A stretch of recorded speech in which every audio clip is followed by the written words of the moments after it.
Hello दोस्तों, स्वागत है आज के इस एपिसोड में। आज का हमारा टॉपिक है तालिबान के बारे में। एक मीटिंग हुई है जो तालिबान के लोगों ने की थी। उसमें इंडिया के कुछ अधिकारी ने भी हिस्सा लिया था। तो ये देखिए, जैसे ये हेडिंग दी हुई है कि तालिबान ने मैसेज दिया है इंडिया और बाकी और देशों को भी। आफ्टर इंडियन डिप्लोमेट, इंडियन के भारतीय जो दूतावास के लोग थे जो वो जाकर मिले हैं काबुल में, जो मीटिंग थी उसके बाद ये कुछ संदेश दिया है तालिबान के लोगों ने।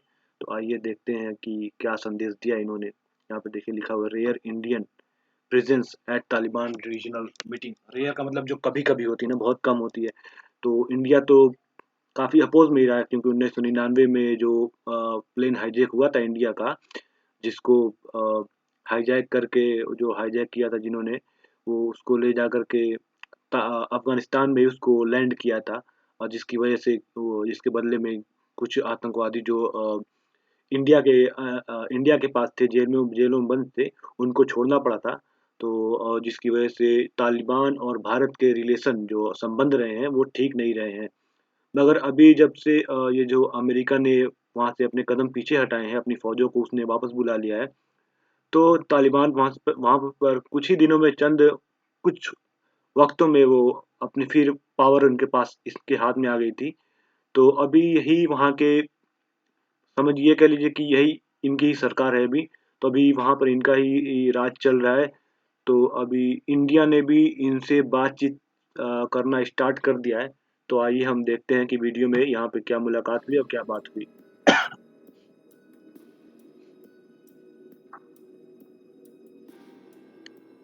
इंडियन डिप्लोमेट, भारतीय दूत ना, डिप्लोमेट वहाँ पर मीटिंग अटेंड की है जो तालिबान ने कराई थी। इंडिया तालिबान टाइज, मतलब इनके जो संबंध है क्या है, सही हो रहे हैं, ये ऐसा क्वेश्चन किया जा रहा है। फिर इसका वीडियो में बताया गया कि क्या क्या हुआ है यहाँ पे। तो इंडिया, भारत ने और भी देशों के साथ मिल करके ये मीटिंग अटेंड की, जिसको तालिबान ने मतलब बुलाया था। द मीटिंग वाज अटेंडेड, है ना। ये मीटिंग अटेंड की गई। डिप्लोमेटिक रिप्रेजेंटेटिव, 10 कंट्री के लोग गए थे यहाँ पर। 10 देशों के लोग गए थे इस मीटिंग में।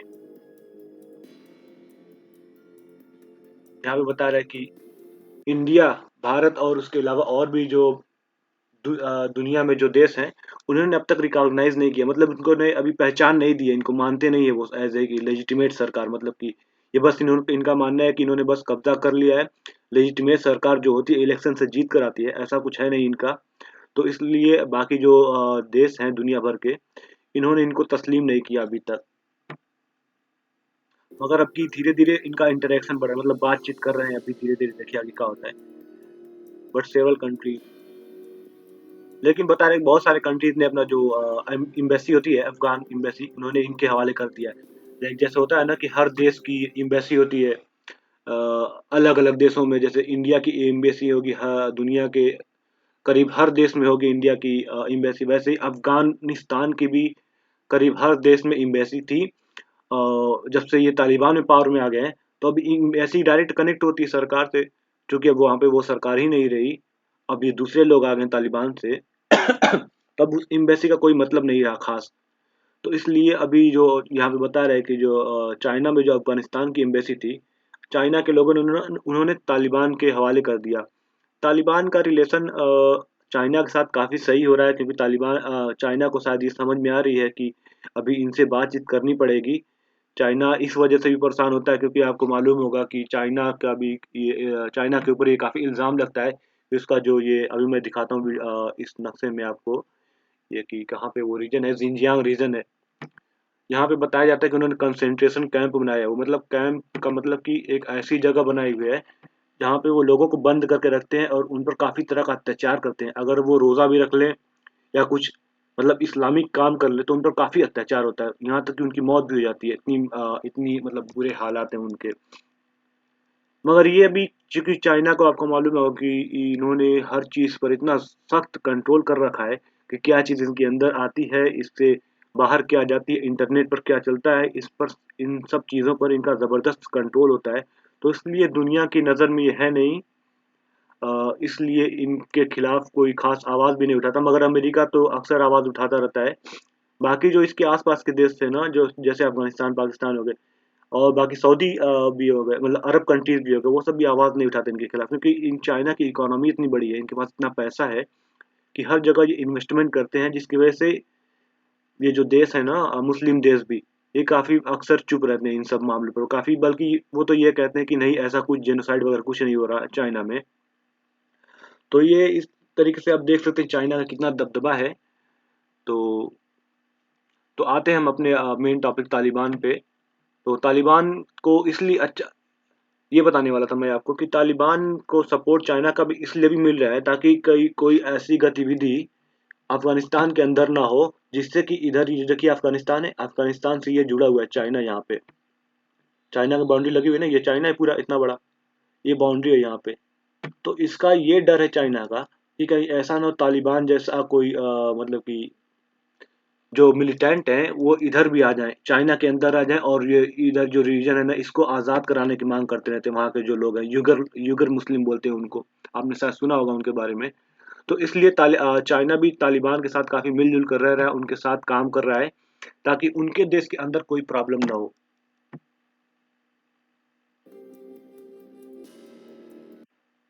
ना। जो ये मीटिंग हुई थी रीजनल कोऑपरेशन, मतलब आस पास के जो देश हैं उनके बीच संबंध बढ़ाने के लिए जो मीटिंग की गई थी, उसको एड्रेस किया तालिबान के एक्टिंग फॉरेन मिनिस्टर, उनके भी फॉरेन मिनिस्टर हैं, एक्टिंग फॉरेन मिनिस्टर भी हैं वगैरह, diplomats from Russia, China, Iran, Pakistan, Turkey और अदर दूसरे मुल्कों से भी आए थे यहाँ पर, इन्होंने अटेंड किया इस मीटिंग को। इंडिया ने कोई खास इसको ऑफिशियल, मतलब कि ऐसे खुला खुला तस्लीम नहीं किया कि ये अफगानिस्तान की जो मीटिंग है, काबुल में जो मीटिंग थी इसमें पार्टिसिपेट किया, बट किसी सूत्र से पता लगा, इनका देखिए तालिबान स्पोक्स पर्सन, तालिबान का जो स्पोक्स पर्सन है, मतलब कि जो उनकी बात को रखते हैं, तालिबान की बात को रखते हैं फॉरेन मीडिया के सामने, उनका नाम है हाफिज ज़िया अहमद। उन्होंने ही जो ये जो मीटिंग हुई इसके बारे में इत्तला दी, ट्विटर पे, ट्विटर का नाम जो अब एक्स हो गया है, उस पर उन्होंने इत्तला दी, तो मालूम चला ये इस बारे में।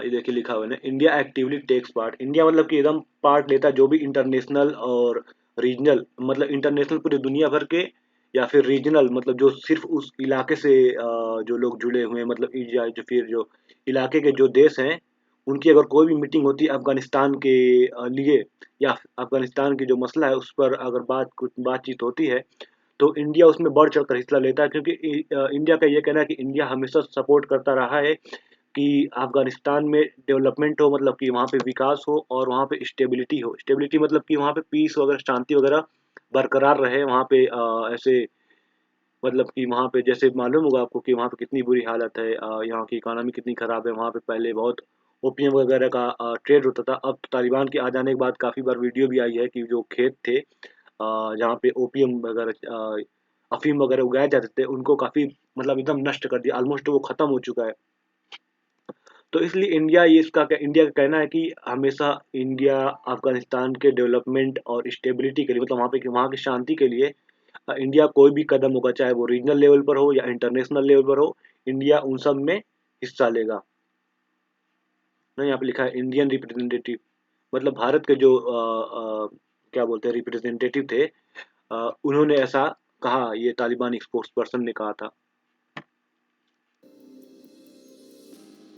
स्पोक्स पर रिप्रेजेंटेटिव मतलब प्रतिनिधि, जो आपके हितों को जाके कहीं पर रखते हो उनको प्रतिनिधि बोलते हैं। तालिबान फॉरेन मिनिस्टर आमिर खान मुत्तकी, ये फॉरेन मिनिस्टर हैं, कॉल्ड फॉर रीजनल डायलॉग, इन्होंने ही मतलब कि वो मीटिंग बुलाई थी, रीजनल डायलॉग मतलब आपस के लोगों, जो करीब पास के लोग हैं उनके साथ बातचीत करने की, ताकि एक मतलब कि पॉजिटिव इंटरेक्शन हो, अच्छी बातचीत हो, और आगे इनके साथ मिलकर काम करें, और उस देश का और बाकी पूरे रीजन में भी स्टेबिलिटी रहे।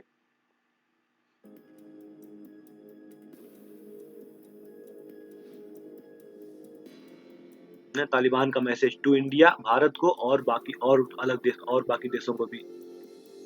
ये फॉरेन मिनिस्टर हैं, acting foreign minister. It is not possible, है ना। ये कह रहे हैं कि जो भी प्रॉब्लम है अफगानिस्तान से जुड़ी हुई, वो चंद लम्हों में उनको सुलझाया नहीं जा सकता, इनका ऐसा कहना है।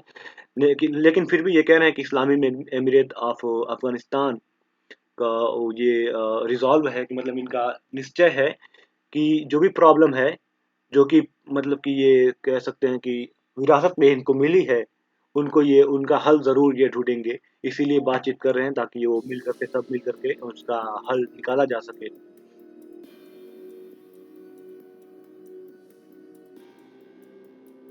है ना? रीजनल जो मतलब आस-पास के जो देश हैं, उनको रीजनल डायलॉग करना चाहिए, जिससे कि जो पॉजिटिव इंटरैक्शन है ये अफ़गानिस्तान के साथ लोगों का मेल-जोल बढ़ सके, और बाकी सब लोग मिल-जुल कर शांति के साथ रह सकें।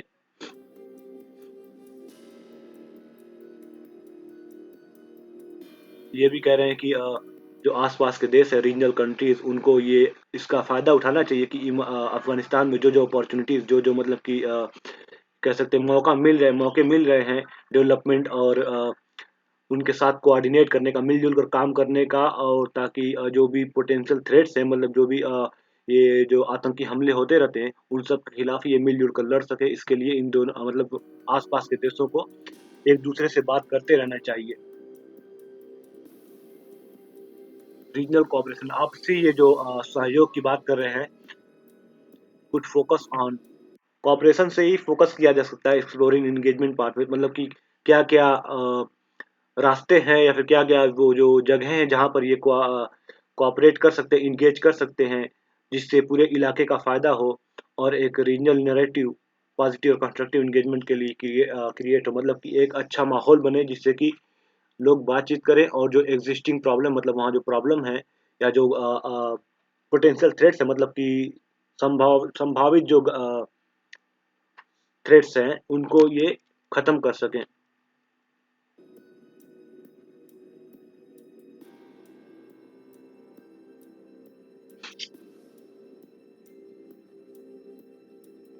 अच्छा, ये भी बात करते हैं कि इन पर ये जो सैंक्शन लगा हुआ है इसराइल का, सॉरी, अमेरिका का, वो उनको हटाने की बात करते हैं, क्योंकि सैंक्शन लग जाता है तो उससे काफ़ी दिक्कत आती रहती है। सैंक्शन अभी फिलहाल अमेरिका का सैंक्शन आप देख सकते हैं, ईरान पे लगा है, रूस पे लगा है, नॉर्थ कोरिया पे लगा हुआ है, इन पे भी लगा हुआ है, और बाकी और भी कई-कई देश हैं, उन पर छोटा-मोटा सैंक्शन लगा रहता है। वो अपना यूज़ करता रहता है सैंक्शन अपने पॉलिटिक्स के लिए, जो कि एक अच्छी चीज़ नहीं। इंडिया भी इसके अगेंस्ट खड़ा होता है, क्योंकि ये किसी एक देश द्वारा लगाया गया है।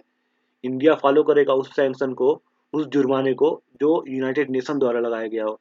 मतलब कि जिसमें पूरे पूरे दुनिया भर का मतलब कि सहमति हो।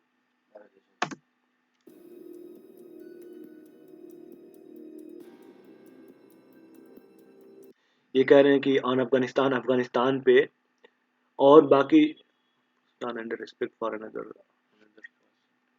जो भी किसी भी देश की जो भी अपनी ज़रूरियात हैं, या जो उनकी चॉइस है, उनकी रिस्पेक्ट करनी चाहिए।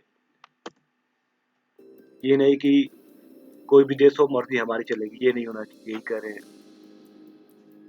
हाँ, इंडिया जो है इलाके का सबसे बड़ा डोनर है। डोनर मतलब कि वो मदद करने वाला, इमदाद करने वाला। अफ़गानिस्तान के लिए जो प्लेज किया, $3 बिलियन की जो प्लेज किया, मतलब वादा किया इतना पैसा देने का अफ़गानिस्तान को।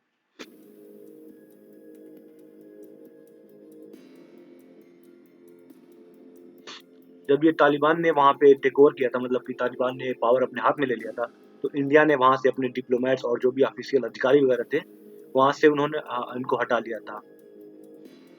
लेकिन जून 2022 में इंडिया ने रीस्टैब्लिश कर दिया, मतलब दोबारा उनको बहाल कर दिया। वहाँ पे डिप्लोमेटिक जो प्रेजेंस थी, मतलब जो दूतावास होता है, उसको फिर से बहाल कर दिया अफगानिस्तान में, ताकि इनसे बातचीत कर सके तालिबान के लोगों से, और वहाँ के लोगों तक जो मदद राहत के पहुँचाते हैं, वो सब कर सके इंडिया। टेक्निकल टीम बोलती है, अभी फिलहाल टेक्निकल टीम के नाम से वो जाने जाते हैं, जो काबुल में अभी रखे गए हैं जो लोग। प्लस सीनियर जो बड़े ऊंचे पद के जो डिप्लोमेट हैं भारत के, उन्होंने बातचीत किया तालिबान के अधिकारियों से वेस्ट एशियन कंट्रीज में। तो वेस्ट एशियन मैंने बताया पिछली वीडियो में आपके, तो ईरान और बाकी जो इराक, सीरिया वगैरह ये सब कंट्री हैं, सऊदी वगैरह भी उसमें आते हैं। वहाँ पर कहीं मुलाकात हुई होगी इनकी। और कई से ऐसे प्लेटफॉर्म है जहाँ इनकी इंडिया और आसपास के देशों की मुलाकात होती रहती है, अफगानिस्तान के मामले को लेकर के चर्चा होती रहती है। तो ये है आज का ये डेवलपमेंट, तालिबान के साथ इंडिया का एंगेजमेंट कैसे बढ़ रहा है, कैसे बातचीत कर रहे हैं और आगे क्या हो सकता है, इससे कुछ आइडिया लगा होगा आपको। तो आज के लिए इतना ही, आपका शुक्रिया। प्लीज़ एक रिक्वेस्ट है कि आप लोग चैनल को सब्सक्राइब करें, लाइक करें। Thank you.